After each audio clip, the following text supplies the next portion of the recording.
Well, good morning, everyone, and welcome to Wednesday morning here at COP28. You sound so sure about that. We're very excited to be here today. We've got a very exciting announcement to make, and thanks for joining us this morning at Net Zero Nuclear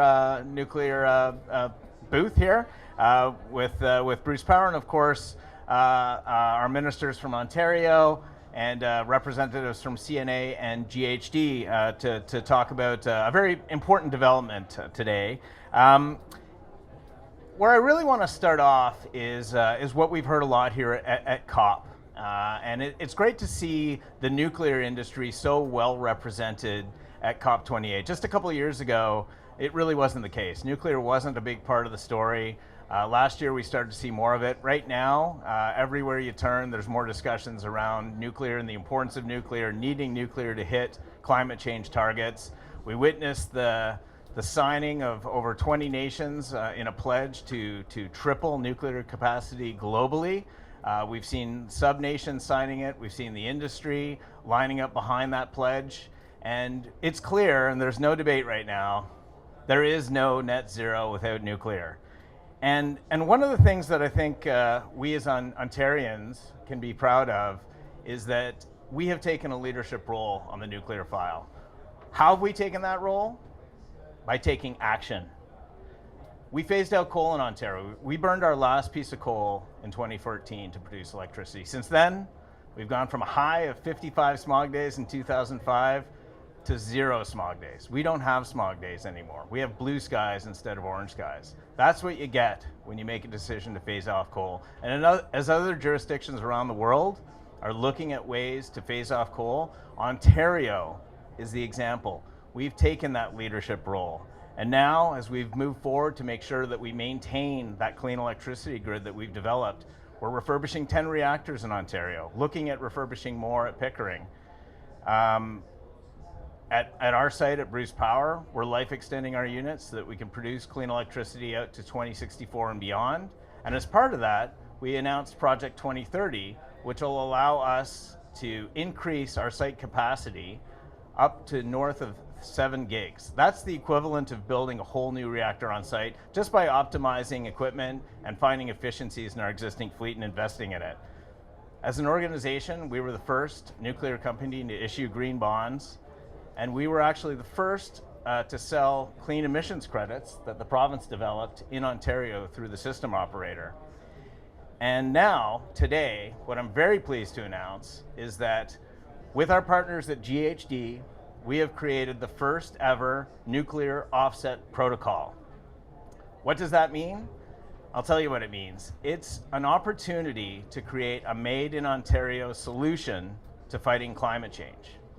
To give you a little background on why we got to this point, we announced a few years ago that we wanted to achieve a site net zero target by 2027. That sounds fairly ambitious. Most folks would probably target 2050. We want to be net zero by 2027.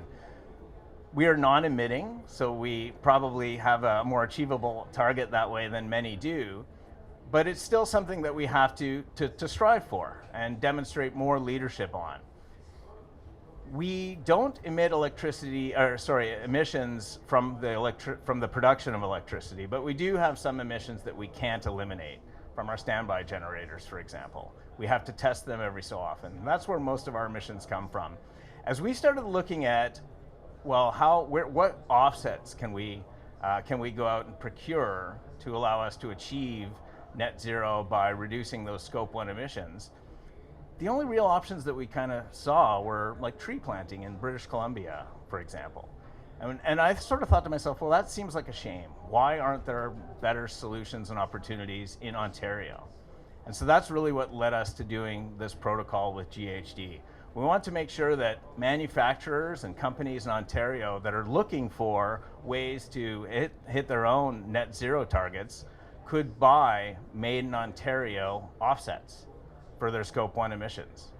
And as they find ways to hit their net zero targets, that allows us to invest further in projects like Project 2030, where we increase our clean megawatt output The manufacturers who take advantage of those offsets will be able to plug into a clean grid to help enable their decarbonization efforts. And it's a virtuous circle of emissions reduction by investing in clean megawatts and reducing costs for manufacturers. So with that, I'm very pleased to make this announcement. We're now gonna move forward with making sure that we get it validated by the right parties and get it available to the manufacturers and folks in Ontario to enable them to hit their climate change targets. And we're very pleased to be here at COP to make that announcement with our partners, GHD, located here in Dubai. So with that, I'll now pass it over to our Minister of Energy, Todd Smith, who's been here leading this delegation and highlighting the advantages that Ontario's brought in the fight against climate change. Congratulations. I think we're on. Good morning, everyone. Congratulations, Pat. Congratulations to the team at Bruce Power. Couldn't help but thinking as I woke up this morning and looked out and saw the skyline, couldn't see the skyline. And that was a lot like I experienced from my view back in 2003 at Quinte Broadcasting, looking out across the Ontario skyline. And to your point, we were experiencing a lot of smog days. Air quality wasn't the greatest. I believe at that time, from our electricity sector, we got about 20% of the province's emissions. Now we're down to 3 or less, in large part because of the investments that we've made in nuclear power, but particularly bringing online Bruce Nuclear. That's allow us to phase out the coal-powered generation. I couldn't help but thinking as you were talking too that what a great place to announce Bruce Power's own COP27 at COP28. And if you're not following along, it would be a carbon offset protocol, right? To phase out by 27. So COP27 at COP28, I can see the headline now. Love the tagline. Listen, I'm free of charge. I can provide any kind of advertising advice that you need. But it's a great story for Bruce Power. And one of the first events that I actually did when I became the Minister of Energy was join you and Mike Renchek and the team at Bruce Power to talk about the goals that you had set to increase the power incrementally at the plant by bringing in efficiencies, by bringing in new technologies to get to that 7 gig mark. And I believe now you're somewhere around 6550, which is the largest operating nuclear facility in the world. And it's something that Ontario is very, very proud of. And I know is the envy of jurisdictions around the world. So another new innovation today. Congratulations on COP27 at COP28. Thanks, Minister. Love that tagline. Now it's also a privilege for me to introduce Minister Andrea Khanjin. Well, thank you. I'm Andrea, pleased to be here. I want to congratulate Bruce Power and the whole team here for what you're embarking on and just the power of nuclear and the nuclear team here.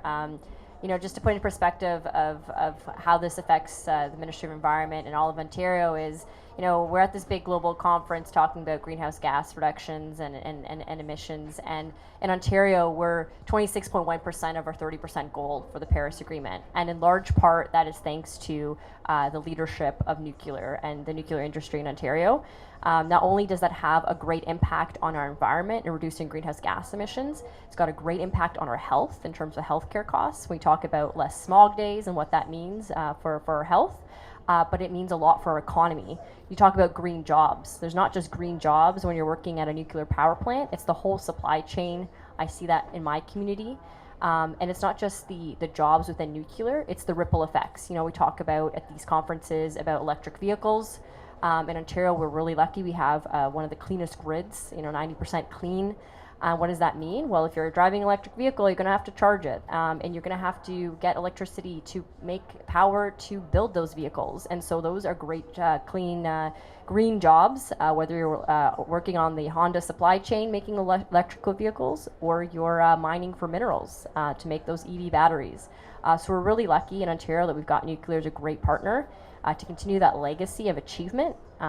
Proud history of not just a great clean environment, but a strong economy. So thank you. Well, thank you very much, Minister. Appreciate those remarks, and appreciate your leadership in terms of all things related to the environment, in particular maintaining our clean air advantage. So, when you talk about what these offset protocols are, just to give you a bit of a sense of this, as we produce new clean megawatts from our site, that displaces megawatts that would otherwise be produced by fossil fuel emissions.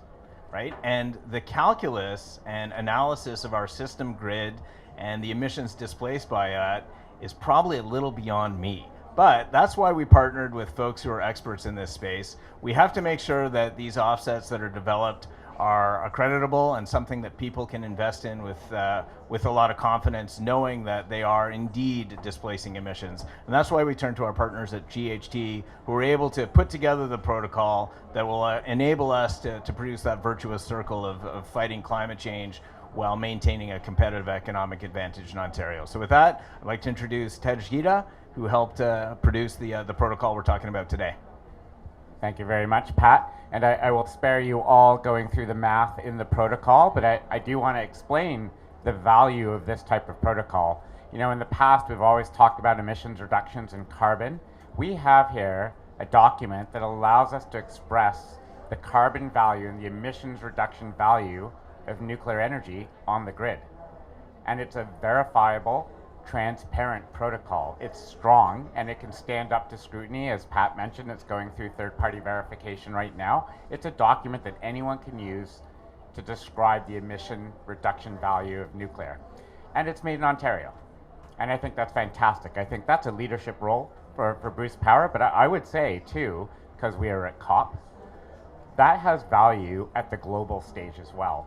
We are in the midst of an energy transition. We all know that. We've all heard many messages from many forums here. We need to move a lot faster, and we know that. And I've heard it said here, and I agree. Nuclear is a big part of what we need to do to engage in the energy transition, to not only produce clean electricity, but also to produce some of these other fuels that we continue to use. I love to tie the nuclear industry into the hydrogen economy. That's going to be a very important piece of it, and I suspect those two things are going to merge going forward. The ability for this protocol to now explain what the carbon value of that relationship really looks like has traction with all the other countries in the world that are moving towards nuclear power and that need to. We do need to move faster. We need a lot more clean electrons on the grid. We absolutely do. And my message is those clean electrons can actually produce other clean fuels for us as well, which we also need. So to me, this is a watershed moment. I think we should be very proud Ontario did this and can have bearing on the rest of the world. And I do offer a second step, Pat, and for your consideration. I think, this is a protocol to describe the value of nuclear electricity against the other electricity on the grid that comes in part from fossil fuel. We can probably iterate this document even further and do a next step and talk about how we can use nuclear electricity to make liquid fuels and gaseous fuels to decarbonize the really hard to abate sectors of society. And we really need to work on that. So I think we've started something really profound with this. We're really happy to have worked with Bruce Power. It's been a fantastic collaboration, and look forward to seeing this protocol being used by people around the world. Absolutely, totally agree with you. These things aren't just symbolic, they're meaningful, like the issuance of the first ever green bond, the investment in the life extension program of our fleet in Ontario, now this offset protocol, which will be used ideally for nuclear plants around the world going forward. It really does demonstrate Ontario's leadership, Canada's leadership, and for the nuclear industry, and the face of some of that has been John Gorman from the CNA, the CNA's president and CEO, and so I'd like to welcome him and offer him a chance to sum up the story here. Thank you, Pat. I don't know how people feel about this mug being the face of any any progress, but I'll take it as a compliment. And I'm disappointed that you didn't walk us through the math, Pat. I mean, leadership is one thing, but it's the details you got to get into. I did want to comment on leadership and just share a reflection with you. I think all of the substantive remarks have been made, but my reflection for you is just about this incredible renaissance in nuclear that we're seeing globally and here at home, of course, driven by Ontario's leadership and its long history in nuclear.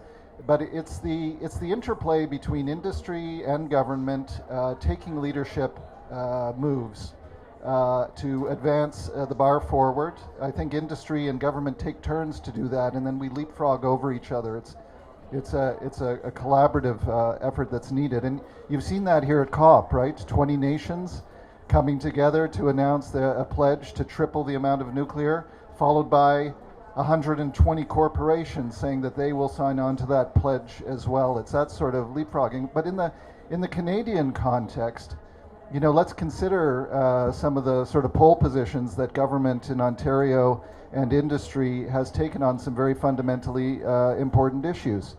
It takes real political leadership and courage that's been expressed by this provincial government and these ministers in particular to do things like put out a pathway to decarbonization report to industry that signals just exactly how much nuclear is going to be needed as we go to 2050.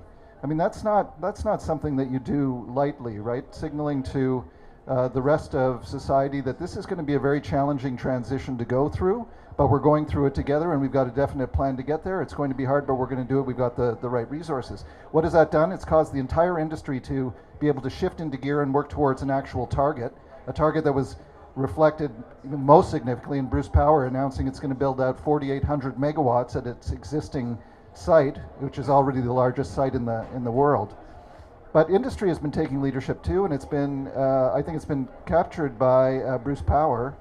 I'm thinking here of the green bond taxonomy or framework that we have in Canada, something that the federal government was reticent to embrace at first, including nuclear within the green bond framework. Certainly the Ontario government intervened on that. Bruce Power stepped forward and issued the world's very first nuclear green bond framework. I think it was 6 times oversubscribed. Pat? That's right. Yeah, that's right. 6 times oversubscribed. And as we've seen now, Canada, and most recently through the federal government support, has included nuclear within its green bond framework. And we see a sort of reciprocating leadership by the Ontario government and the private sector players that help move the entire industry forward. And this is absolutely the latest example of that, right?